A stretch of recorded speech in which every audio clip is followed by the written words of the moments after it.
Now, a Highlandville police officer is on leave following allegations that he tampered with evidence and falsified information.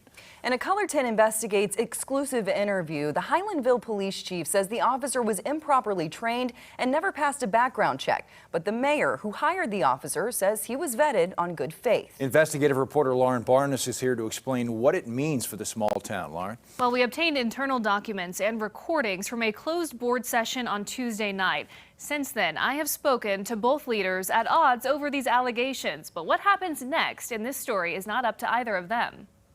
The mayor basically handed him keys and a Tahoe and said, go do a police job.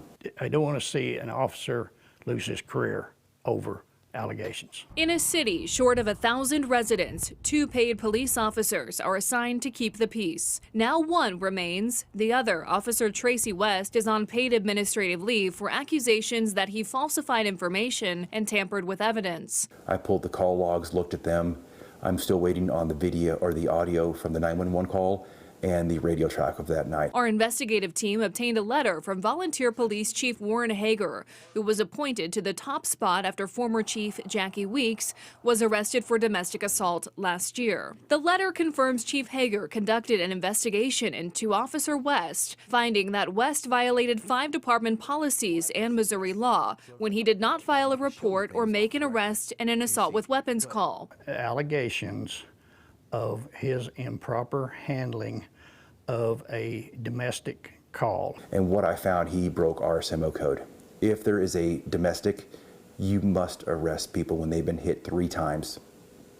No ifs, ands, or buts. But the police chief says the issue is bigger, saying the mayor bypassed him to hire Officer West, who never passed a background check, was undertrained, and recommended by the former chief, released for his own assault allegations. I asked the mayor what sort of training West received. I knew he was an experienced officer, had been a police chief for 6.5 years.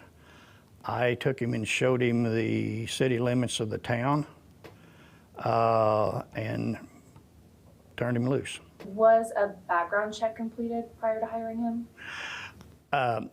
Only a verbal background check. Despite that, the mayor says he and the Board of Aldermen have exclusive hiring and firing authority and don't need the police chief's permission. Whether any merit will be found in the accusations is now up to the State Division of Public Safety to decide. That investigation could take months. I've been here 14 years. If I was a corrupt individual, somebody would have took me out before now. Mayor Ellingsworth tells me he has called on Christian County to conduct an investigation separate from the state, adding that with the Board of Aldermen's approval, he can dissolve the Highlandville Police Department at any time. Steve, Bailey? All right, thank you.